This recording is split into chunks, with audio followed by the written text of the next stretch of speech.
And I'm live. I think I'm live.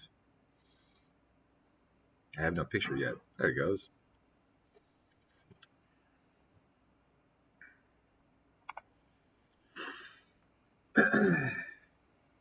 Story time. Oh, I got bad connection. I'm using 20% of my frames. Well, that ain't good.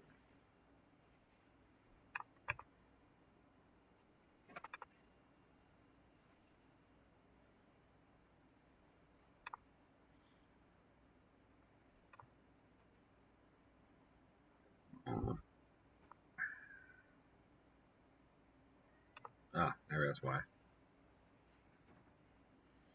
Try this.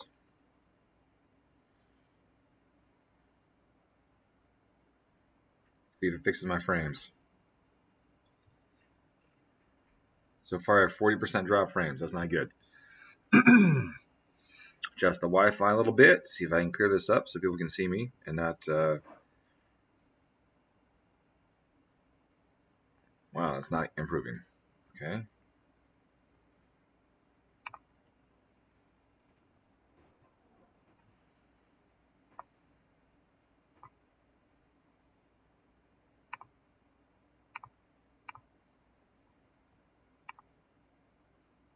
Come on, frames. Might have to start this over again. This doesn't work out. Yeah, right now it's dropping 25% frames. Well, that sucks. I'm gonna try and fix this in a second. I apologize if you're dealing with this. But yeah, you ain't heard it yet. This is gonna be good. As long as I can get the frames to stop dropping. Still dropping 20% frames. All right.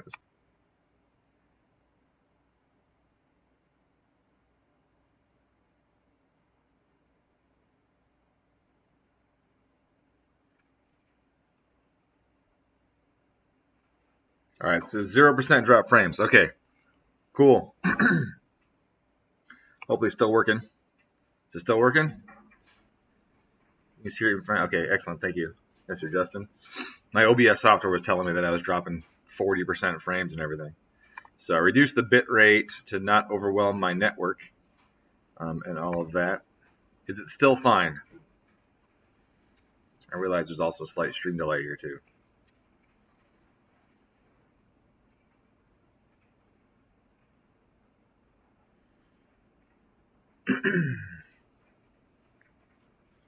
All right, excellent, cool. So I'm gonna tell you the story the best I can. Quite some time ago, I don't know, freaking 7 months ago, 6 months ago, customer brings me correction, and this is kind of what's the irritating part. Customer's mechanic brings me a car that they had done a 207 swap on, and the car shows up, and I notice there's some issues, some things that should be correct or addressed. So I give the mechanic some homework, and he goes and does it. Bring the car back for a tune the next time, and I tune the car, and overall it's good. It's something's a little weird with it, but I think I got it all ironed out. But something's still not 100% right. But it's a 207 swap in an older car. That's just kind of what you deal with sometimes.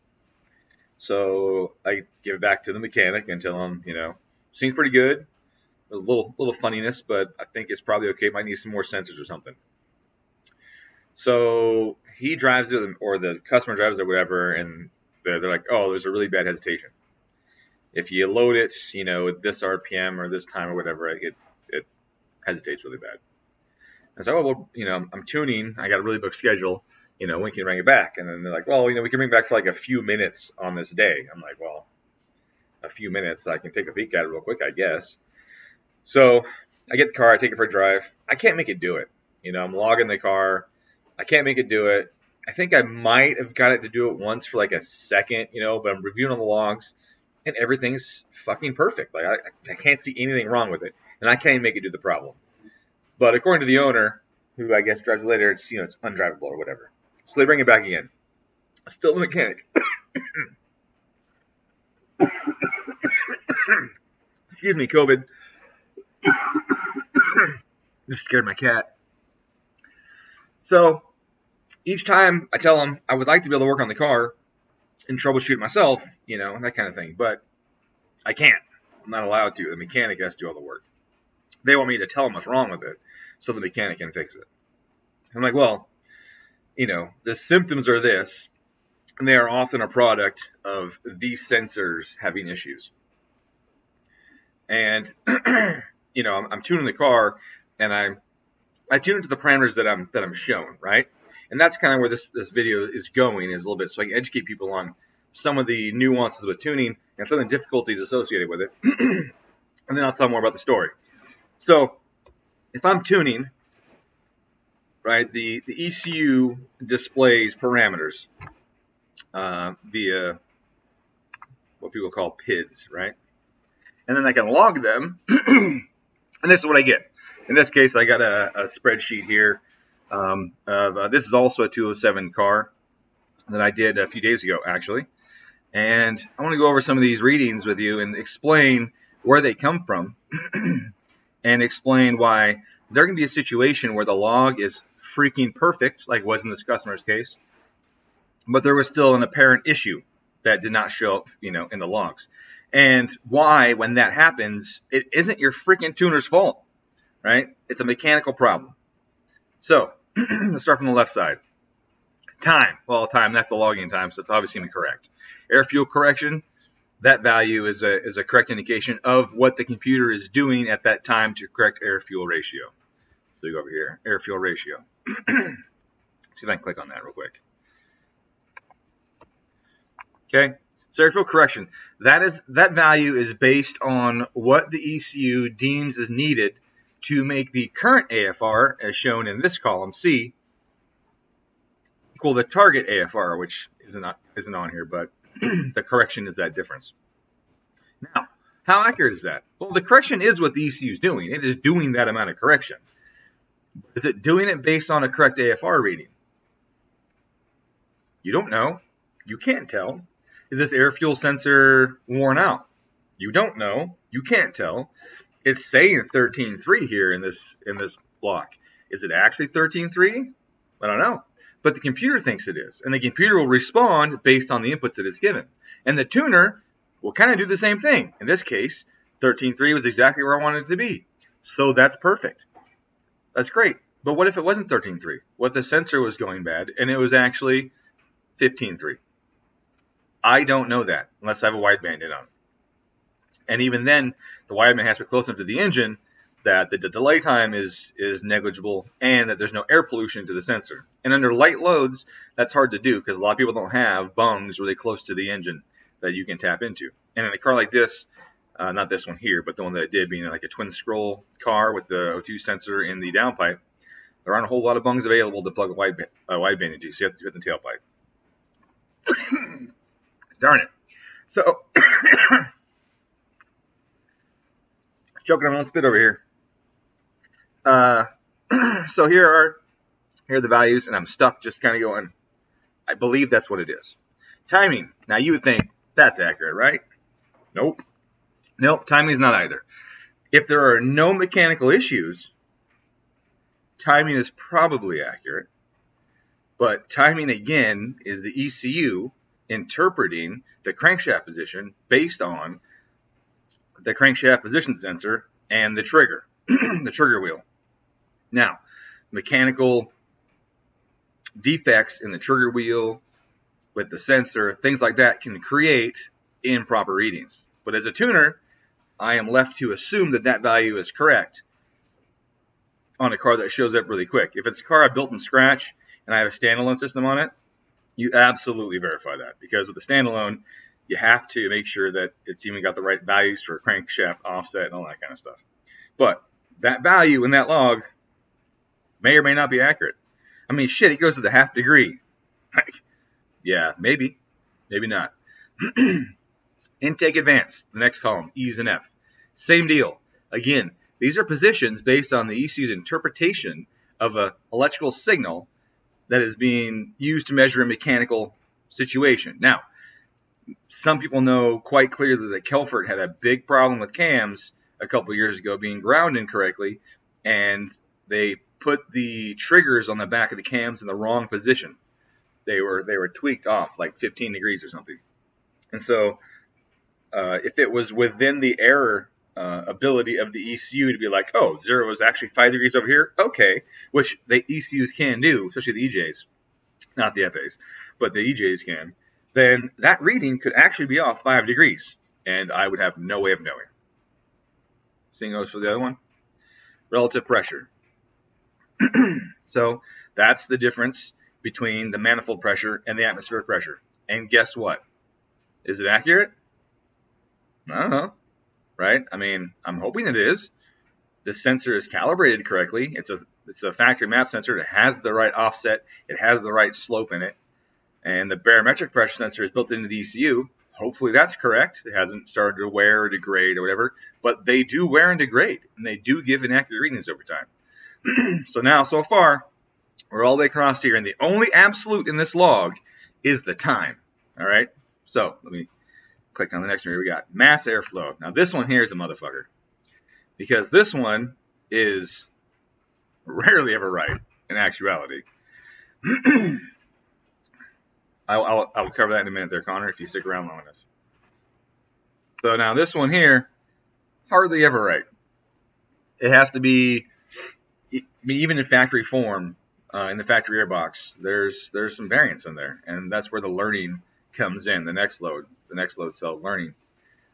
That's used to compensate for errors in the mass airflow calculation and other calculations, and also wear in the engine. Well, that's not true. Mass airflow is for wear in the engine. But airfield learning is for errors in the mass airflow.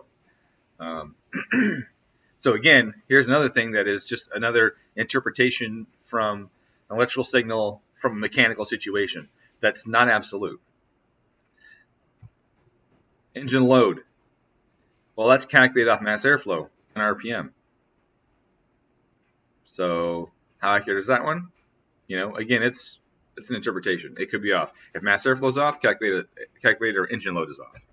Engine speed, as long as all the teeth are on the sensor, engine speed is relatively accurate. They could be off 20 degrees, but it won't matter because it will count the amount of teeth in the trigger to know how many times the engine turns around. So that one actually is relatively accurate. So that's like the closest one that we've got so far. Feedback knock correction. Now, we all heard of false knock or whatever, but that again is because the knock sensor is just a microphone bolted to the block, and it provides the voltage based on noise, and the ECU reacts based on that voltage and frequency based on the ECU. Some are just a straight voltage, 0 to 5 volts, like a Hydro Nemesis is just doing straight voltage. Maybe now they're doing other stuff. A long time ago, they were just straight voltage. Whereas other more advanced ECUs are doing frequency and amplitude inside of a window. That's a whole discussion for another day.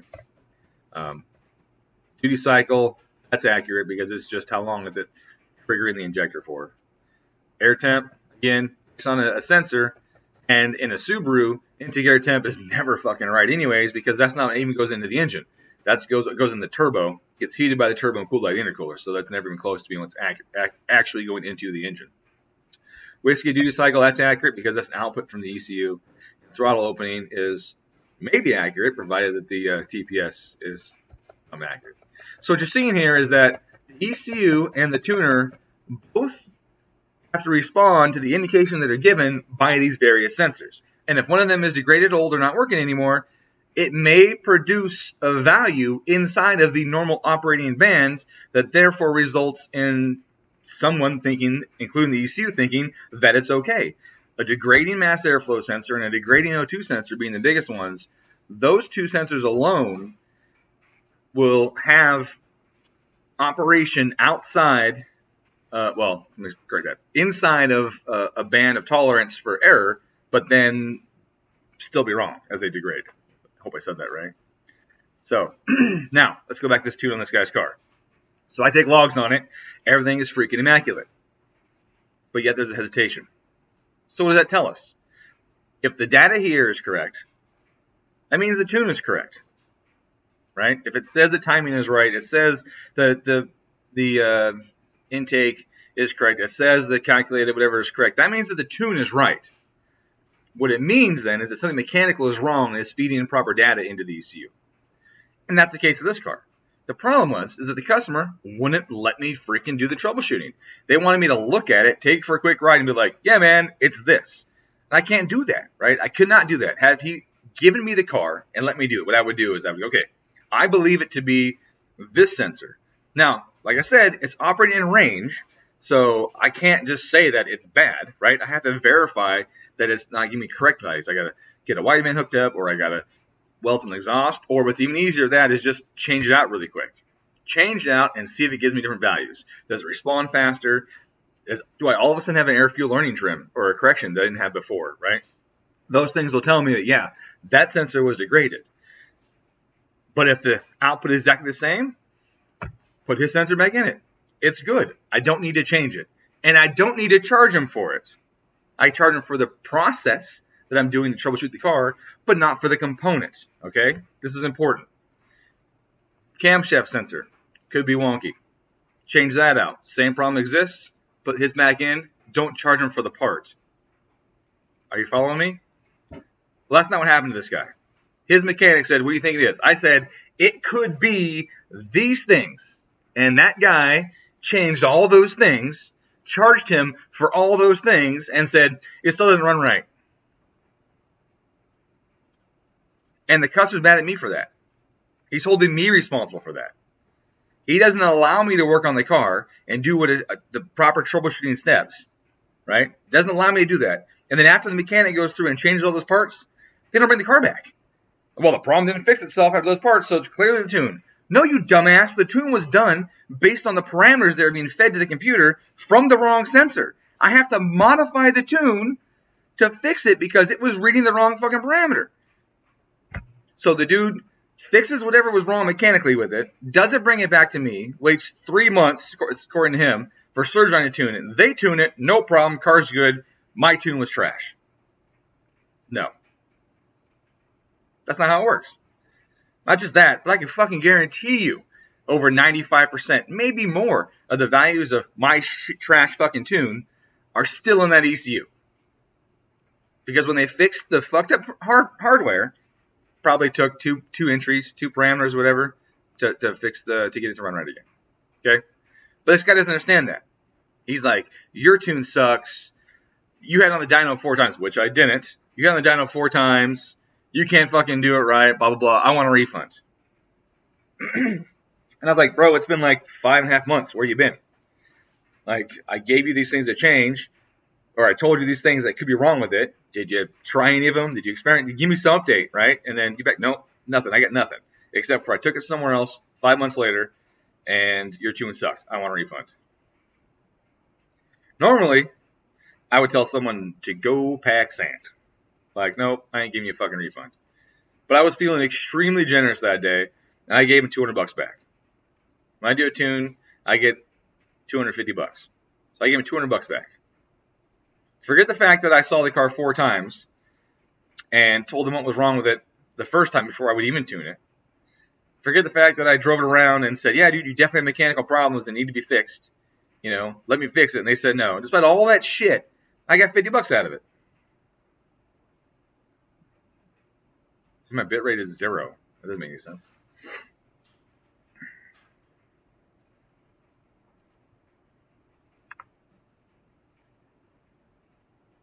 So this is good. All right. So yeah, I get $50 out of it. I gave him $200. I was feeling good. But did he stop there? I thought he did. Then he called Tier 1. I want my money back for the time spent on the dyno. What? And not just that, but, you know, if we don't come to an agreement, I'm going to have to tell the internet, you know, about your services. That's the shit he told him. Like, what the fuck? Dude, your dyno was used. I mean, their dyno was used. Your car was on the dyno. Regardless of what happened while I was on the dyno, they did their part. They provided a tuning tool, and that tuning tool performed flawlessly and worked as described, and your car wasn't driven illegally on the streets. It didn't run into any fucking grandmas or other cars or animals and stuff because it was in a safe, controlled environment. Like, Tier 1 did their fucking job. They provided a dyno, and it was used. And he wants his money back for the dyno time, too. Saying that because the tune was bad. because it cost him $2,000 in parts and everything else. The fuck? Like, Cryan Bitchainson. I don't know if the guy's a con artist or an asshole or just stupid or something. I hope he's just an asshole, right? Because you can fix asshole. If he's stupid, then I feel bad that the guy's got low IQ. You know, he can't handle the logic in the situation. But still, like, I shouldn't even give him a dime. Like, really, I spent way more time on it than I should have, and gave them way more time than they paid for and everything else. And instead, I gave him some stuff back. So when he calls Tier 1 and wants for more money, he also said, well, Dominic gave me a refund admitting fault in the tune. What? No. In fact, in the email I said, I'm going to give you this money, but you don't deserve it. This is what I said in the email. And I explained why he didn't deserve it. But he fucking lies to Tier 1 and says, oh, well, Dominic admitted fault in the tune. Therefore, you should give me a refund too. So we at least know the guy's a fucking liar. I don't know. It's really irritating. So, if you're a young tuner and you're trying to learn how to tune and you see values in the tune that look great, but you feel something's off, it's a hardware issue. It's almost always a hardware issue.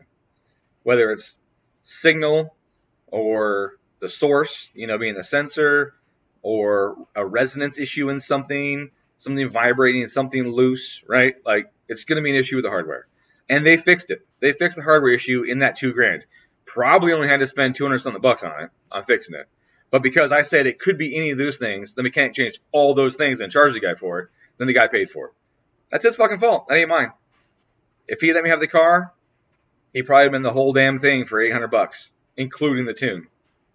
Instead, he's in it for, well, he got a partial refund, but he paid $550 or $600 for the tune, and then his $2,000 and stuff, and then his retune and surge line, whatever that cost him. So now he's in it over $3,000, and it ain't because I'm a bad tuner. It's because he's a fucking idiot. Really, is what it boils down to. So, Connor Williams, what are my thoughts on standalones? I think that's what you mean. You said standalone, but I think you mean standalone. Benefits and cons as a tuner going from stock ECU. Well, it depends on the platform.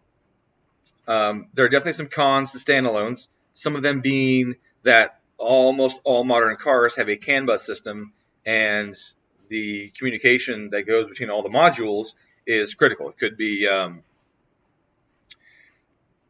vehicle dynamics controls, which is like the traction control system, all that kind of shit. It could be the ABS system, in some cases even the airbag system, things like that. So if you go to a standalone, you potentially can lose the communication between those things. Your dash, a lot of dash modules are on the CAN bus, and they display data to you on the dash via CAN. And so if you go standalone on a vehicle that has that in it, you often have to do the standalone in a piggyback form, which can sometimes be easy and sometimes it's hard. You can take the factory ECU, delete a ton of codes out of it, and put some generic data in it, and then have it just read like crankshaft position and a few sensors, and hopefully enough to power the dash without throwing a bunch of lights, and then have your piggyback cover everything else. In some cases, the crankshaft position sensor isn't strong enough to feed both ECUs, and if it's like a reluctor style, sometimes they're not strong enough. Hall effect can be, because they have a 12-volt supply and they output like a square wave. So Hall effect sensors often can be strong enough to do it. Sometimes reluctor mag sensors are not strong enough, and so you may have to add a second crankshaft trigger to it. On an LS, it's actually really cool because I can throw, put a cam sensor. If you have an aftermarket cam or a factory cam from an early LS, it has a cam sensor on the back of the cam, and then it also has one, or you can get one on the cam gear on the front and use different front covers. So you can have a cam sensor on the front and a cam sensor on the back, and you can feed one to one computer and one to the other. And you can do a Hall effect on the crank and feed that into both if it's strong enough, or you can add a 60-2 wheel on the crankshaft pulley, or a 24-tooth wheel to the crankshaft pulley, whatever you need to feed your aftermarket ECU. I know that ATI on their super dampers have the option of the 24-tooth wheel on the crankshaft, like just cut right into the thing, and you can buy that on your damper and then make a crankshaft trigger off of that and feed your standalone there. So like there's there's things that you can do to work around the parallel setup. Now, pros. You have an ECU that's designed for motorsports. That's the biggest thing, really. Um, they're quite a bit simpler, believe it or not. A lot of people think that they're more advanced. In some cases, if we're talking like a '90s ECU versus a new standalone, you're gaining capability, by far, and you're gaining in complexity too in a lot of cases. But like in the Subaru ECU, there's like 700 or more tables, in the ECU that control the engine. Where in a standalone, there's going to be 50, right? So you gain some simplicity in a standalone in some cases, but you also have a unit that is designed for motorsports, to have the launch control, the boost building stuff, rolling anti-lag, all sorts of stuff that you can adjust, yourself. And they can be a flex fuel if it's not native to your car in the first place, things like that. Now, Cobb has done an amazing job with the factory Subaru ECU. They have put so many features into the Subaru ECU, like they're really impressive. On the 15 STI I just got, it didn't have flex fuel, but it should have. Didn't have fuel pressure monitoring and compensation, but it should have, and it could have. And I was going to add all that stuff, but Subaru's launch control, for example, I spent 10 minutes in the driveway fucking with it just to see if I can get some boost out of it. It's got a 64, 66 on it. And now my Facebook says no data. I think Facebook is being weird. Anyways, it says now I did 10 minutes and I can get the launch control to get 17 pounds of boost on it at like 4,800 RPM, which is pretty early. Hi, Kyle. Which is pretty early for a 64, 66, but with enough time and retard and the right kind of fuel and ignition and stuff, you can do it. So it's pretty cool, but it's way easier on a standalone. Standalones often have pre-programmed algorithms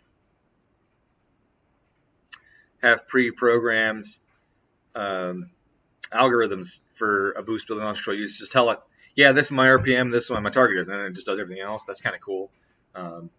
So there's a lot of stuff like that are really neat. Like you can get Wi-Fi, like the Adaptronic and the new Nexus R5 from Haltech. They have Wi-Fi on them, and you can literally just tap in via Wi-Fi. You don't need a freaking hard cable. Wi-Fi in, and do your tuning remotely. Get a strong enough signal, you can do it from the pits while the guy's driving. So, like, that's pretty freaking cool. You couldn't do that, in on the factory ECU, by any stretch. I like Link ECUs, bang for the buck. They're hard to beat. They're so affordable and offer so much. They're really good. Haltech is my next one for that, and Adaptronic. They're the same company now, but those two be the next ones. Those are really good systems. They offer a lot of bang for the buck. And the Link one's cool. I just learned actually, Tony from UMS Tuning showed me the other day that the Link, the new Links support the Motec expander boxes, the I/O expanders. So on the CAN bus, you can use an I/O expander that you can have like 12 inputs and another 4 to 8 outputs on them, and it'll do everything through the CAN bus, and that's really cool. So if you have, in my case, I had a Fury that didn't have enough inputs that I needed for all the features that I like to run on my car, and so I'm selling the Fury to another guy that needs what that thing has. But I could have purchased the Motec E888 expansion box, plugged in via CAN bus, told the Link it was using it, and then use those inputs off of the CAN bus. And that's really freaking cool. Haltech does the same thing. The 2500, for example, that I did in the Nova, if you guys saw the Nova, it has a Haltech, and in the CAN bus I have an expander, and an I/O expander that does the expansion of the inputs and outputs as well. So it's really cool, and that's something that you don't get, much in factory ECU stuff. Thanks, Mike. I appreciate it. Your kind words. I'm playing R6 and typing fast. Like Rainbow Six? Is that what you're saying? We're playing Rainbow Six? That's a fun one. Closed loop fuel control is also great feature. Yes, Curtis, closed loop fuel control is great to add to older cars. Obviously, as you know, the newer ones, the FAs can do it through the whole band. Most of the German cars have been doing it since the 90s. But a lot of the Japanese turbo cars have not had closed loop fuel control in boost or anywhere else. It's only been in the light load cruising and kind of areas. So being able to do that full time is really cool. Again, though, as long as your sensor doesn't screw up. If your sensor screws up, then you could eat a motor because your O2 sensor went bad. And that's one thing that we did with the Nova.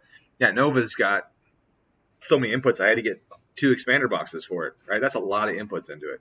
But I don't want all those inputs deciding what the engine is going to do. I shouldn't take turbo speed, for example, which is a non-essential input, and make it an essential input, unless for some reason I really, really need it to, right? Even the flex fuel sensor, I kind of don't want to do it. I don't want to make the flex fuel sensor an essential input to the car, right? Like, his ethanol concentration is not going to change while he's driving it. He can fire it up, he can see what it is, he can move the selector knob to the right value, and that's it. If that sensor fails during a pull, down the quarter mile, right, and it results in engine failure, they'd be dumb. Don't make a non-essential, sensor an essential sensor. Use it for input, use it for data, but figure out a way to make sure that not every sensor is essential, because you can induce a lot of problems. With features comes complexity. With complexity comes more potential failure modes. And so I try to approach these in a way that I'm not relying on tons of things, to make the car run. An example of that would be fuel pressure, right? Fuel pressure sensor in the Subarus that Cobb added is super helpful. I love that, right? I think it's very important that the system monitors fuel pressure, because with these huge fuel pumps, we often get regulator overrun. If you have 3 fuel pumps in it and they're triggered by Hobbs switches, when that pump kicks on, your fuel pressure is going to spike, it's going to change, and you're going to have a different operating and fuel pressure, right? So I want to have fuel pressure compensation, but now I've made this sensor an essential sensor, and if it fails, then I run the potential of having an issue. I've added another thing that could fail, right? I tried to protect against fuel pump failure and fuel oscillations by adding another sensor. So now I'm either going to have a fuel pump fail and protect that, but I can't protect a failing fuel pump pressure sensor, now, unless I program it correctly. And so with the COM stuff, I have some special voodoo I do in my programming to help ensure that if that sensor goes tits up, the engine doesn't follow suit.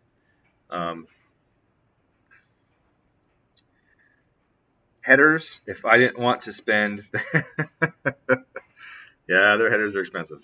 Yeah, and material is expensive, and it's hard. I would have to know what your goals are to be able to tell you, what to buy, because it totally depends on what you want to buy, or what you want to get out of them.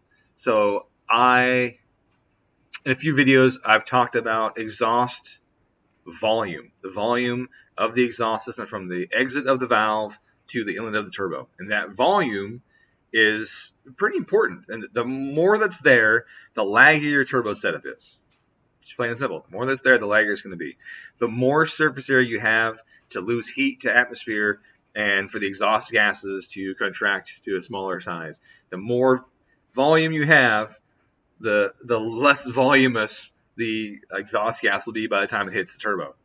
And so if you need fast spool, you need to stick with a small header. If you need top end horsepower and you don't care about spool, then you want to go to a slightly bigger header for flow purposes. So it totally depends on what you're trying to get out of it. Currently, I have been really, really racking my brain on the system. I think I'm going to try and do. It's going to take a dry sump though, but I'm trying to create the smallest volume header system that you can put in an EJ. And the turbo's really close, but that's going to require getting rid of the oil pan. So I'll need a dry sump for that.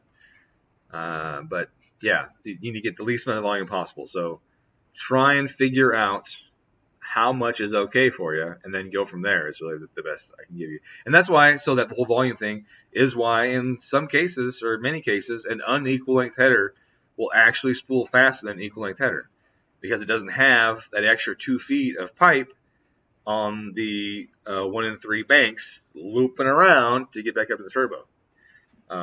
In cases where an equal length header spools fast an unequal length header, it's because the equal length header is probably a much smaller diameter internally with a much thicker cylinder wall. pipe wall thickness to retain the most heat. So like the full race setup, I have the full race twin scroll in my car. The pipe diameter on the inside of the header is actually smaller than that of the exhaust port. My wife's doing laundry. I love you, honey. So in the full race setup, the inner diameter of the pipe is smaller than the port on the header, on the head. So they spool up really fast, not just because it's twin scroll and because it's going to an EFR, but because it's got lower volume and higher velocity with that small pipe size. The ETS, on the other hand, is larger than the exhaust port. It's got some serious volume to it, and I think they make the exhaust note sound like absolute shit. I hate the way they make the car sound, but they make good power. They make good power because they don't have that restriction, and they're usually in a situation where spool isn't as important as the top end horsepower. And so you run the ETS header on there, you're going to have a huge primary, and you're going to make a lot of power. My wife's dancing for me, being funny. So I hope that helped. I didn't really give you an answer, I know, in what one you should buy, but it depends on what your goal is. So that's the best I can say. In my own cars, I'll start with that. My own car, I have a full race in one. I have an agency power in another. Interesting. I have the agency power equal length in another, and I have an ETS in another. So I have like all three ranges that you can get, and obviously the ETS one makes the most power. That's in the 15 STI. That thing makes like 700 something wheels. So. And then my car on the full race is low to mid fives to the wheels with a really broad power band. And then when I had the single scroll with agency equal length on there and the single scroll GTX turbo on there, that was when I ran the 10s. And that car was freaking fast then too. So again, depends on what you're going for. You know, I would avoid the Tomei and the Tomei copies. That merge is really shitty. I don't like it at all. I actually like the parent header. I know that's not socially acceptable to say publicly, but I actually like it. It's come a long way. They've improved it a ton. It's got two options, the big and the normal size, so you can target the high end if you want or the low end if you want. It has a good merge on it between the runners. I like that it has a good merge on it, and I really like that, whereas a lot of them, like the Tomei, has a really, really crappy merge. It takes one airstream that's going like straight, and the other one comes into an angle and like hits it like this. It doesn't even round it into the port well. It doesn't Y in. Like, this leg has more restriction than this leg on the Tomei. I don't like it at all. But with the parent, they're nice and equal and even and a nice Y. It's really good. So I actually like that header. Many years ago, that was not the case because the header was different and I didn't like it. But the new one's good. They're just a little thin. You gotta watch out for that. What else? Rainbow Six, right on. IAG equal length header. I actually haven't. Let's look it up. Let me look it up real quick. IAG equal length headers. All right.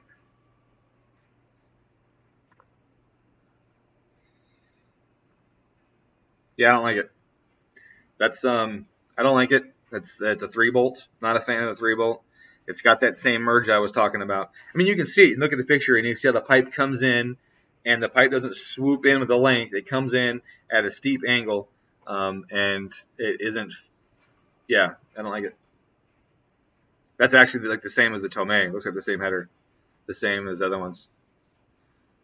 That's probably one of the only things from IAG I don't like. And to be honest, it's not really theirs, right? They put their name on it. Have I designed a dry sump system? Yeah, yours is different, Michael. Yours is the twin scroll Tomei. That was a totally different setup than the equal length other Tomei. So yours had a better merge in it because their twin scroll one for the twin scroll cars was different. So yours is okay. Designed? Yes. Yeah, Yes, Igor, I hope you do too. We'll definitely design one for your car. And, well, I say we. They'll build it, I'll design it. That's usually how it works, right? Dry sump. Yes, I have designed one, and it was in an airplane, so it doesn't really count for the car stuff. But I do have another one in the works. I mean, they're not hard. I'll be honest with you. Dry sumps aren't hard. The most difficult part of a dry sump is where do I put the pump? That's the hardest part. Where do I put it? Where do I put the pump? And how do I drive it? Outside of that, it's fucking nothing. It's just an accessory, basically. And you need to have a good belt to it to run it.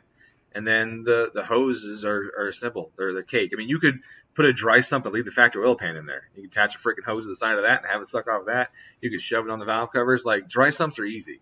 I don't know why they're so rare. I think it's only because of the price tag.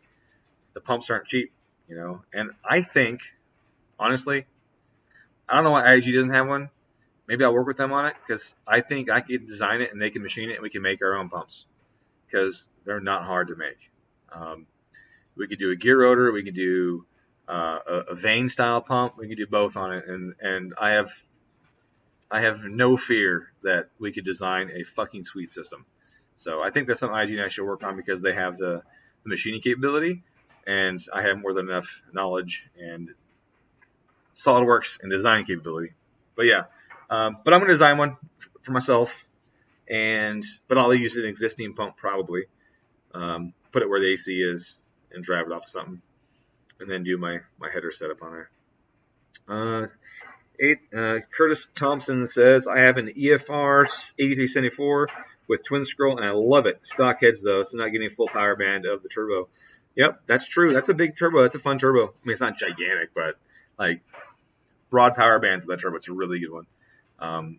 And if you're running the full race setup, it's, again, like I said, it's sized more appropriately for spool than it is for top end horsepower, but it still is a pretty decent setup. You can get good power with it. But a larger diameter header on that same turbo will produce more power at the sacrifice of spool. But that's what it all is, right? All of cars is balance and compromise. You're always going to sacrifice one thing for something else every time. Sometimes it's just money for performance, but usually it's going to be like spool for horsepower, right? Or fuel economy for power, or emissions for fuel economy, or, you know, something like that. There's always some compromise in there somewhere. And you just have to decide which one you want to do. And in my personal opinion, also build the entire thing for the same goal. If you go through and do all these things for spool and then put a process West intake manifold on there, you're shooting yourself in the foot. Like there's no balance there. Process West manifold is made for top end horsepower. And then getting all this other stuff for low end spool, you're killing it. That process West manifold will have enough impact that it will negate almost everything you did otherwise for spool. Mike says that he loves the EFR 7670 kit that I designed and Garris built. Yes, Mike, I'm glad you do. And I like it too. We could do a better header. That used to be on the menu. We had a bunch of designs, and Garris and I had gone through all sorts of materials and figured out exactly what we wanted to use and a bunch of stuff. And we definitely could do a better header for that. But Garris isn't with us anymore. Now it's Lane. But Lane is also a very good welder and fabricator. So Lane and I have some stuff that we're going to be doing here in the near future. So it's pretty cool. Air in and air out always. Buy one if it's not 710K. No, the header wouldn't be that much. No way, wouldn't do that. However, I have a design for a header that I did already in SolidWorks, but it's the inside of the header that I did. And what I want to do is I want to cast the header. Because of the casting of the header, I can make the exact shape that I want. I can have the exact length primaries. I can make them merge correct. I can have them come together and bell mouth a little bit after the merge and move on. I mean, you can do anything with the cast, because then what you would do is you take my drawing that is the inside of the header, and then you make that the core, and then you cast around that core and break the core out of it. And then you have the perfect smooth, perfect transitions, just perfect everything cast header. And it's cast, so it'd be thicker walled. It would hold in more heat. It would spool faster and make more power. It'd really be sweet. But I don't know how people are going to buy it because it's going to be cast and not pretty tubular. Even though it would be superior to the pretty tubular in fucking every way. I don't know. We'll see if that project ever comes to fruition. All right, guys. Any other questions? I mean, I told the story, got that off my chest, used it as a teaching opportunity for tuners and customers. Got to answer some questions. Got to laugh at my woman. You guys have any other questions, and I'm going to end the stream and go help bake dinner. I'm sure she's laughing because that usually means I just watch her and talk to her while she does it. Yeah. All right, guys. Well, thanks for stopping by. I appreciate it. I hope you guys enjoyed it. If you didn't see my stream from yesterday or the day before, I think it was my best stream ever. It was 45 minutes long, but it was freaking good. It was funny. I enjoyed doing it for you guys, and I think it had a lot of good information as well as some good comedy, and definitely some. It was a good stream. E85 versus meth. E85 every day, all day. Yeah, it's not even a comparison. Unless you mean methanol, like running the entire car on methanol, then that's motorsports only related. In that case, I would say methanol. But for anything else, E85 all day, every day. If you mean meth injection, yeah, just throw it in the trash. Meth injection gives you one thing for certain, and that is that the car will blow up. That's what meth injection ensures. People think they're doing it for protection, but what you're doing it for is to expedite the amount of time that amount of dollars you spend on a new motor is what that does. So yeah, methanol for sure, or ethanol, E85 all day long over meth injection. I don't even fucking have meth injection anymore. It's just a waste of time. And if someone says there's a fail-safe on it, yeah, that's stupid. Wrong. The Aquamist is the biggest piece of shit meth injection system I've ever seen, ever dealt with in 25 years. I have never dealt with any system that performs as absolutely poorly as that system. Everyone loves fucking Aquamist. It is fucking trash. Too many wires, too many things to fail. The fail-safes take way too long to activate. They'll blow the motor before the fail-safe activates. It's absolute trash. Save your freaking money. Go flex fuel. Have no regrets. Enjoy it. That's what I have to say.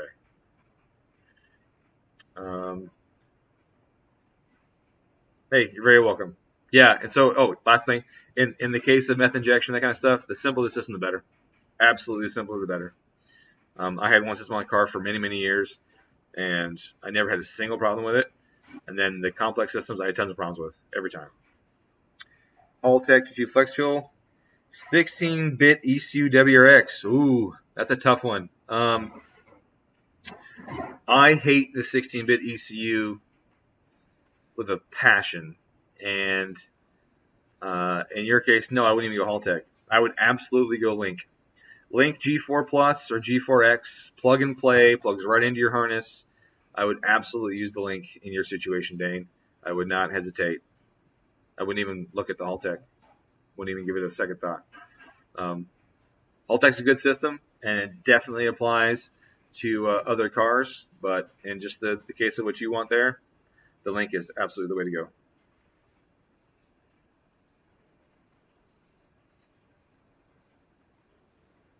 Yeah, actually, Igor, I've driven the Vet every day this week. Thank you again for helping me fix it. I greatly appreciate it. It's been driven quite a bit, and the tires, it's got the 555Rs on it, the Nittos, and those things were super sticky, super grippy, almost to the point where it was unfun because you go to grab a gear, you might get a chirp, or the clutch would just slip because they just stick so much. But this winter, I left the car outside, and many of you know that you shouldn't ever leave like our compound or really sticky tires outside. It breaks rubber down on them. They're not sticky anymore, and I did, and it's fucking great because they're not as sticky as they used to be. They're just sticky enough to still be fun, but enough that if I grab second, it actually will break loose and the perfect turn to burn ratio right now, like all the way to 80 miles an hour. It's burning out, but it's also accelerating. It's like awesome. Hydra, trash. Mr. Freeze, thoughts on the Hydra? Yeah, dude, absolute fucking garbage. I wouldn't waste it. I have 3 of them here. If you want one, dude, $50, it's yours. It's the biggest hunk of shit. They're like 2.5s or 2.6s or something. They're older ones. I use them with paperweights right now. No guarantee they'll even work. Even when they're brand new, there's no guarantee they even work. They're complete shit. I have two or three AM series 1s and 2s and a couple Hydras in a box that I literally use as shows to hold down paper. They're absolute fucking trash.